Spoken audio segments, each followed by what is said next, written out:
None. We don't manufacture cars. They don't come to us for anything. Actually, give me Genesis 49 and I think it's a 13 about he is hired. The only thing they come to the Mexicans for is for picking the fruit, picking the tobacco, doing all the dirty work for cheap labor. Is that not true? Now, let me ask you, is that a prosperous life? You gonna have your son and all he's gonna be doing is a wage slave, working at the bottom, always working in the kitchen at McDonald's? Is that prosperous? No. Now, you got to ask yourself, why is that? And this is our understanding to give to you, to show you that Mexican is in this Bible, is just under the name Issachar. That's right. That the history of the Mexicanos is in this Bible, but it's under Israelites. Give me this right here, 49 about he is hired. Is it, I'm sorry, cross between two burdens. I was giving you his name in Genesis. Genesis 49, I think it's like what, 15? 14. Come on, man, you got to be my armor bearer. Give me, bring it out right here about Issachar. Read. Genesis chapter 49 and verse 14. Issachar, a strong ass. So this is talking about your tribe, the so-called Mexicans, related with an ass, a donkey, right? Always doing hard, laborious work, right? Read. Issachar is a strong ass, crouching down between two burdens. That's low wages, heavy work. Mexico, right between North America, South America. Read. And he saw that the rest was good. The rest meaning the, the siestas. You familiar with those? Why is that in the Bible? Why is your history in the Bible? Give me Deuteronomy 28 verse 49. I'm going to show, are you familiar with the conquistadors? Hernan Cortez, Christopher Columbus, Ponce de Leon. Did you know that they were written in this Bible? No. Remember I asked you earlier, where can you find the word Mexican in this Bible? You won't find Mexican, but you will find your history under the term Issachar or Israelites. I'm going to show you Hernan Cortez. I'm going to show you Ponce de Leon. Give me that right there. Deuteronomy chapter 28 and verse 49. The Lord shall bring a nation against thee from far. God said, or excuse me, Moses said a nation from afar. Where'd that sign at? Right here. God said he's going to bring another nation from afar. How close is the island of Hispaniola from Spain? Not very close, right? This isn't very close, right? That's right. It says another nation, meaning that was the Hispanics and Native Americans the same as the Europeans? Were they the same? Were they the same? Are you European? No, bring it out. Come on, right? You know, come on, man, stop playing. So it's another nation. The conquistadors was another nation. Is that correct? Read that from the top again, too. This is the history of 1492 with the start of Christopher Columbus, Ponce de Leon, Hernan Cortez, all of them, right? Read that from the top. Read. The Lord shall bring a nation against thee from far. The European nation, the Spaniards, that's another nation. They're not the same as the Hispanics, right? That's right. Another nation from afar. Read. From the end of the earth, as swift as the eagle flieth. What's the symbol of America? What's on the back of that quarter? What's on that dollar bill? You may not be familiar with it, but the same symbol is over in Europe as well too. The Spanish symbol, or excuse me, for Spain, they have an eagle, a bird. It's telling you who this nation is, who would come against you from afar. The Europeans, the Spaniards at that time. Another nation, read that from the top. The Lord shall bring a nation against thee from far. Against you, read. From the end of the earth, as swift as the eagle flieth. A nation whose tongue thou shalt not understand. A nation whose tongue, whose language you should not understand. Did y'all teach the Spaniards Spanish, or did they teach you Spanish? You said they teach, right? Because we're African American, right? We come from Africa somewhere. Were we speaking English over in Africa, or when we brought over here as slaves, did we now learn English? Did they teach us English? Right. You speak the language of your conqueror, which is why we speak English. Y'all speak Spanish. Down in Haiti, they speak Creole because the French conquered them, right? You speak and learn the things of your conqueror. He teaches you what to do now. He teaches you what to celebrate. So you weren't speaking Spanish until they got over here and conquered you. Meaning that they're not the same nation. Believe it or not, Alberto, you were speaking a dialect of Hebrew. Y'all were speaking Hebrew before they came over here.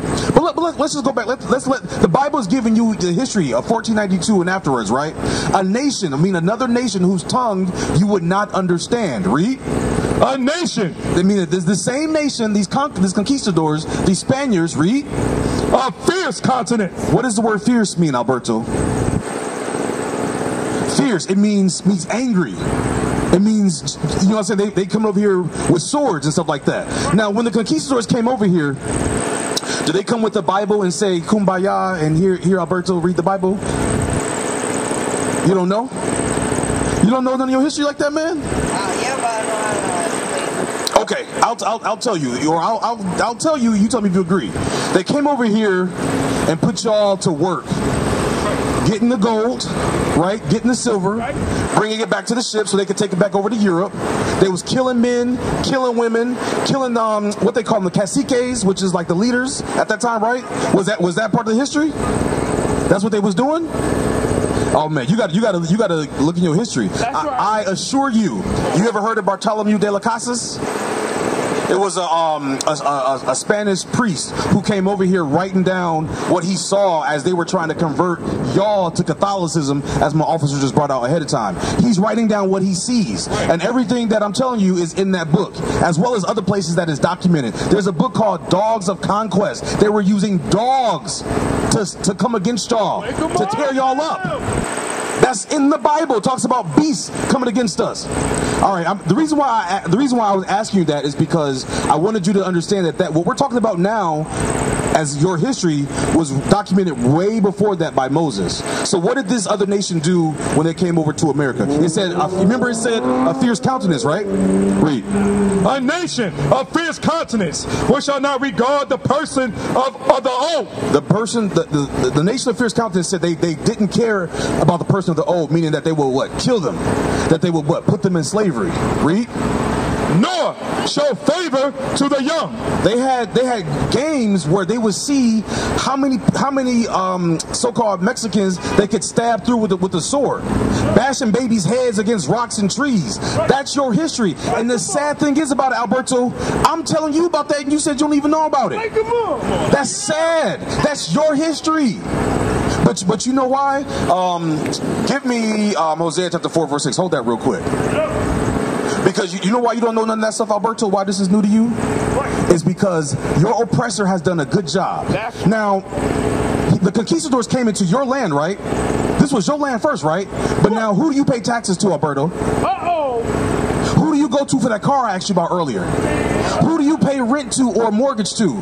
They came to your land and took it over. That's an act of war, Alberto. Now, how is it that now you don't even care? That's a number on your mind. Think about this, Alberto. I come into your house and force you into the basement. You got to live down there in the gutter, pissy basement. You know what I'm saying? And I live in upstairs on the first floor. I got the use of the bathroom, and you in the basement. You don't mean you tell me you would be upset?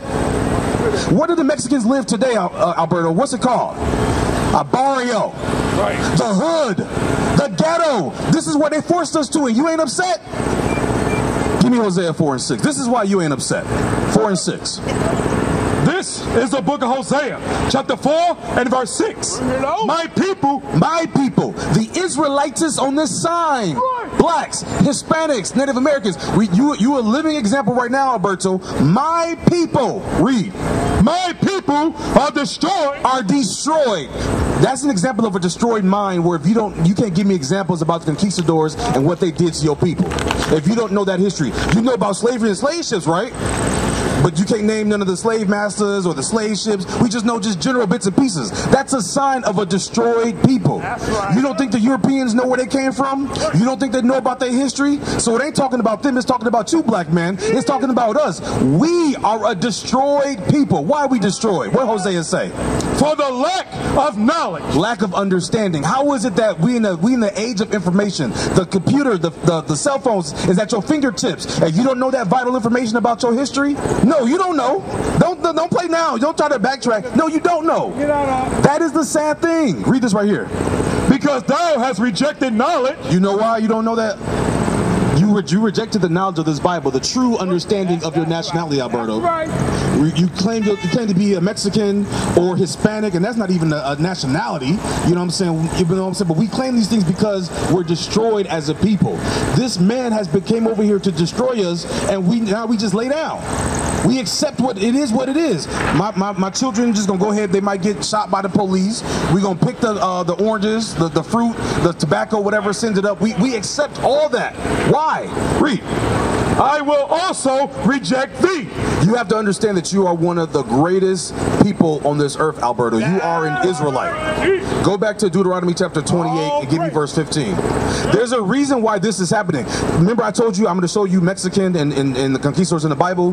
There's a reason why all of this is happening. The prophets warned us, and believe it or not, the prophets are right here before you again, telling you why that is. Giving you a chance to redeem yourself, Alberto. Why did God allow the conquistadors to come against the so-called Mexicans? Read this. This is the book of Deuteronomy, chapter 28 and verse 15. But it shall come to pass, if thou wilt not hearken unto the voice of the Lord thy God. The thou is the Mexicans. The thou is Alberto, the Israelites. If you do not listen to God, read. To observe, to do all his commandments and his statutes, which I command thee this day. You're required to keep God's laws, statutes, and commandments. If you don't do that, what would happen? That all these curses shall come upon thee and overtake thee. The Israelites were commanded by God to keep his commandments. God warned us through his prophets what would happen to the Israelites if they don't keep his commandments. I'm going to get verse 16. You tell me, Alberto, does this fit the Hispanics and blacks? Or does this fit the whites and Russians, the Arabs right here at that store right there? What's one of the curses that would be upon the Israelites for not keeping God's commandments? Read. Curse shall thou be in the city. The Israelites will be cursed in the city. Did I not mention the barrios earlier? Did I not mention the hoods and the ghettos? Do the white people live in the hoods and ghettos? Do the Arabs live in the hoods and ghettos? Do the Asians live in the hoods and ghettos? As a nation, I'm talking about. As a nation, they don't live in the hoods and ghettos. When you refer to barrios, you ain't thinking about Arabs or Asians. Right. You're thinking about your people. Right. And you're thinking about a hood that looks like this. This would be a curse upon the Israelites for not keeping God's commandments. Why are we not out in Edina or Eden Prairie? Because that's not a curse. They living good out there. What else would be a punishment to the Israelites, the Hispanics, the Mexicans, if they didn't keep God's commandments? Read. And curse shall thou be in the field. Who was out there picking gold and mining gold when the conquistadors came out here in the field? Who got to work down there again, picking tobacco, picking fruit in the field, picking cotton in the field? Was that the white man? Was that the Arab man? Must have been the Asian man, right? No, it was the blacks and Hispanics. This is your history. Go back to verse 49. I want to finish that out. We was talking about the conquistadors. This is what a prophet does. He prophesies things that are going to happen in the future. This book was written thousands of years ago, but now it's your history, Alberto. This is how we're able to show you that you are an Israelite, because the things that were foretold that would be a punishment to the Israelites, you can identify as your history. You can identify with that. And you got to go a little bit deeper, because from what I'm asking you, it don't seem like you know too much about the conquistadors and what they did. You nodded when I said Ponce de Leon and Hernan Cortez, but I'm kind of doubtful if you really know what they was doing. Read. Deuteronomy chapter 28 and verse 49. The Lord shall bring a nation against thee from far, from the end of the earth, as swift as the eagle flieth. A nation whose tongue thou shalt not understand.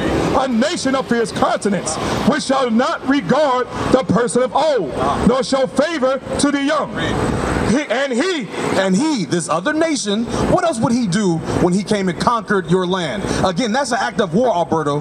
Have you got back rulership of Mexico, South America, North America? Have y'all got back rulership? Well, what I mean is, are they now subject to you? No. I might be asking that a little bit weird. You might not understand what I'm saying. Do you pay taxes to them, or do they pay taxes to you? You pay taxes to them, right? So you have not reclaimed rulership is what I'm saying. If this was your land first, why are you subject to them? If you are still subject to them, then this is still an act of war. You're still subject. You're still cursed according to the Bible. You saying I don't know is excellent, meaning that, right, I don't know, but you should care to know. Right. You should care to want to fix the solution. Until things are made right, you should not be happy. You should not be okay with not knowing. The same thing for you, brother. If we're still subject to these other nations who conquered us and brought us over here as slaves, we should not be happy. Right. Sports should not be at the top of our itinerary. Weed and drugs should not be at the top of our itinerary. But best believe it is, because you're not thinking about all this other stuff. Read this, read. Deuteronomy chapter 28 and verse 51. And he shall eat the fruit of thy cattle. The other nation would eat the natural resources of your land. Is that not the case? When you wanted to build a house, all you do is cut down a tree, build your house, right? You wanted water, you collect it from the sky, or you got to go to the river. Now, who do you go to for a house and wood and natural resources? Them. Right. It says another nation would eat up your natural resources. Let me ask you, when did the Mexicans do that to the white man? Maybe this ain't talking about us. When did the Mexicans do that to the white man? Never happened. When did the Mexicans do that to the Arab man? When did the Mexicans go to Arabia, Turkestan, India, and took over their land and ate up their natural resources? When that happened? Make it plain. But when did that happen to your people, Alberto? 1492 with Christopher Columbus. And then they got the nerve to set up Christopher Columbus Day. Do you celebrate that, Alberto? You celebrate the destruction of your people? You celebrate that conquistador? Yeah, you do. Yeah. You see how destroyed we are? How is it that you celebrating the man who conquered you? Right. That's like us celebrating the Ku Klux Klan. That make any sense? No, bring it out. It don't make sense. But that's the example of a destroyed nation. Finish that out.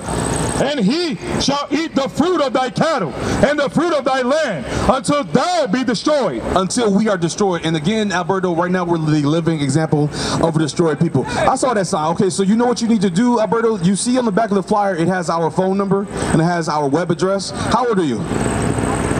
You're 30? Okay. I thought you might have been a little bit younger. So you old enough to be getting this stuff. You know what I'm saying? And to not be playing around. We're talking about the salvation of your people, Alberto, and what's required to do that. I need you to follow up with us. Our phone number is on the back. You can contact us. You can call us. And the email address is on there as well, so that way you can do your own research. Understand how the conquistadors in your history correlates with this Bible. Give me Ezekiel chapter 3, verse 11, D of the captivity. All of our history goes back and forth with this Bible and nobody else's. Like I said, like I asked you earlier, you know, about the white man, the Arab man, the Chinese man. None of their history correlates more with this Bible than us. And all of it goes back to is what God said in Deuteronomy. If we don't keep God's commandments, all these curses would be upon us. That's why we're all living at the bottom of society. Give me this right here. Ezekiel chapter 3 and verse 11. And go, get thee to them of the captivity. That's what our job is. That's what the prophet's job is, to get to them of the captivity. What does captivity mean? That somebody has power over you, that somebody is ruling over you. We're the ones who are held captives. That's right. If we wanted just to go back to Africa or even go down to Mexico, who do you got to go to for permission for a passport? Who do you got to go to for permission for a green card? How the hell is this your land, but they telling you an alien? Come on, We're the ones who are held captive. It says, get thee to them of the captivity. What is our job when we come out to our brothers, to Alberto, to the rest of us sitting out here on North Minneapolis? What's our job? Read. And go, get to thee to them of the captivity, unto the children of thy people, and speak unto them, and tell them, thus says the Lord God. We're supposed to bring out what this Bible says to you. We used to scream black power while Heron was pushed. But at the end of the day, nothing's in vain. IUIC has been given a vision. The tents of Judah has risen. Many has attempted the mission. Minor murmuring, omitting, and missing the mark. Just reading that he had the flame of fire in his eyes gave us the spark. We on Paul's mission. We out on the road. Purple and gold. From Mexico, Cuba, Haiti, Ghana, Sierra Leone. 144,000 boots banging, concrete crackling. These are our men repented at heart. The scriptures is proof. IUIC, we deliver the truth.